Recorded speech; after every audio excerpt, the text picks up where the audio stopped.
O tema superávit primário. Todo ano, o governo federal faz economia para pagar os juros da dívida pública. É o chamado superávit primário, indicador importante para a saúde financeira do país. Com as contas em dia, o governo acaba atraindo investidores estrangeiros que procuram um lugar seguro para aplicar o capital. Mas para muitos especialistas, atrelar o superávit primário ao pagamento da dívida pública significa imobilizar recursos, o que prejudica os investimentos necessários em infraestrutura para desenvolver o país.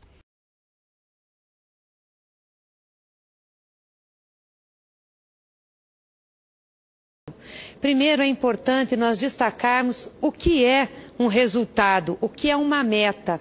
Em nenhum momento a Lei de Responsabilidade Fiscal diz que nós temos que definir superávites primários nos orçamentos da União, na Lei de Diretrizes Orçamentárias para o Orçamento da União.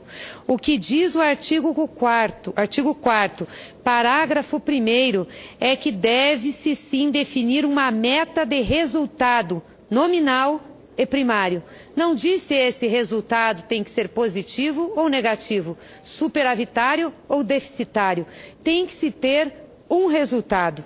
Pois bem, o governo tem seguido essa política e tem mandado sistematicamente a sua meta de resultado ao Congresso Nacional, estabelecida na Lei de Diretrizes Orçamentárias.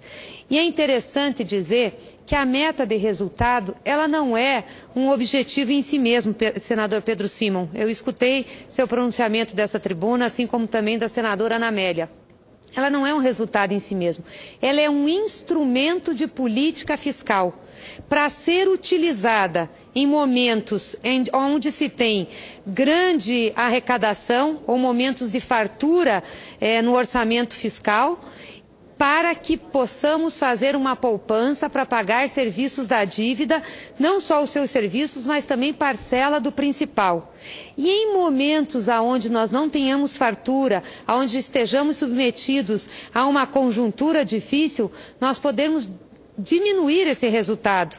Inclusive, podemos sim ter um resultado negativo. Não há nenhuma determinação na Lei de Responsabilidade Fiscal, não há nenhuma determinação na Lei de Responsabilidade Fiscal que nós tenhamos que ter um resultado positivo. Não há nenhuma determinação. Nós temos que ter um resultado. Portanto, o resultado, a meta de resultado, ele é um instrumento da política fiscal. Eu não tenho dúvidas que de todas as políticas da macroeconomia que nós discutimos, a fiscal é a mais instigante, porque trata do cotidiano da administração pública e da relação direta da disposição de recursos para projetos e para ações do governo. Por isso que gera tanto debate. E por isso que não podia uma lei que é de responsabilidade fiscal engessar a administração pública. Por isso, é importante deixar claro aqui, senhor presidente, em nenhum momento a lei de responsabilidade fiscal determina que o governo tem que definir o superávit primário, em nenhum momento. A lei é clara, tem que ter uma meta de resultado nominal e primário. Primário o que é? A economia que eu vou fazer entre a minha receita e a despesa para pagar o serviço da dívida ou uma parcela do seu principal. E nominal é onde eu vou computar todas as despesas, inclusive a despesa de dívida. Por que nós adotamos o sistema de metas de resultado no Brasil? Exatamente para fazer frente a uma grande dívida pública que nós tínhamos. Em 2002, como disse aqui o senador Humberto Costa, nós tínhamos uma dívida pública que ultrapassava a casa de 60% do PIB.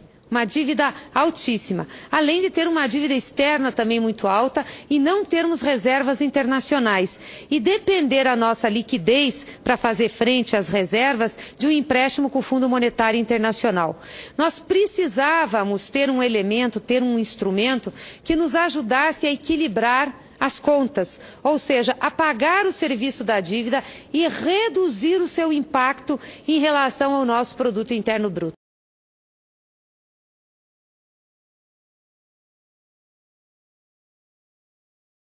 A A meta de resultado é um instrumento de política fiscal. Pode ser usado para aumentar um superávit, para diminuir, para equilibrar as contas e pode ser usado como um ajuste cíclico. Queria aproveitar, senador Pedro Simão, antes de passar a palavra para o senhor fazer uma parte, para Vossa Excelência fazer uma parte, dizer que nós conseguimos reduzir a nossa dívida líquida em relação ao PIB a 32,9%. Em 2002, 2003, quando o presidente Lula assumiu a presidência do Brasil, a nossa dívida era mais do que 63% do produto interno bruto. Com as economias sucessivas que nós fizemos, com os primários que conseguimos fazer, inclusive não mudamos muitos, como eu disse aqui, já mudamos a LDO várias vezes, conseguimos reduzir a dívida a 32,9% do PIB. Só para Vossa Excelência ter uma ideia de quanto é hoje a dívida líquida de alguns países desenvolvidos. O Japão, por exemplo, que passa por uma recessão. A dívida líquida do Japão em relação ao PIB é de 134%. A dívida líquida da Itália em relação ao PIB é de 110%. A dívida líquida da França em relação ao PIB é de 84%. Do Reino Unido, de 80%. Dos Estados Unidos, de 56%. Da Alemanha, de 40%. Do México, de 39%. Da África do Sul, de 37%.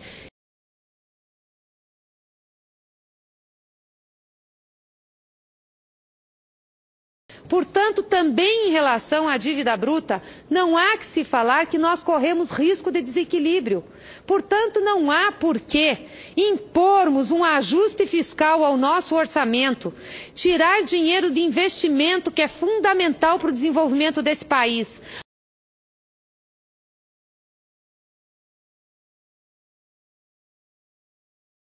E para mais uma informação importante, em 2013, o Brasil foi um dos países que fez o melhor primário entre os países do G20. O menor primário. Nós fizemos 1,9% de primário. A Itália fez 2,0% e só a Arábia Saudita fez mais do que todo mundo, 8,3%. Mas o Japão fez negativo o resultado. Os Estados Unidos negativo, Austrália negativo, Índia negativo, menos 2%, França negativo, México negativo. Todos os países do G20 tiveram resultado primário negativo. O Brasil foi o único em 2013 que fez resultado positivo.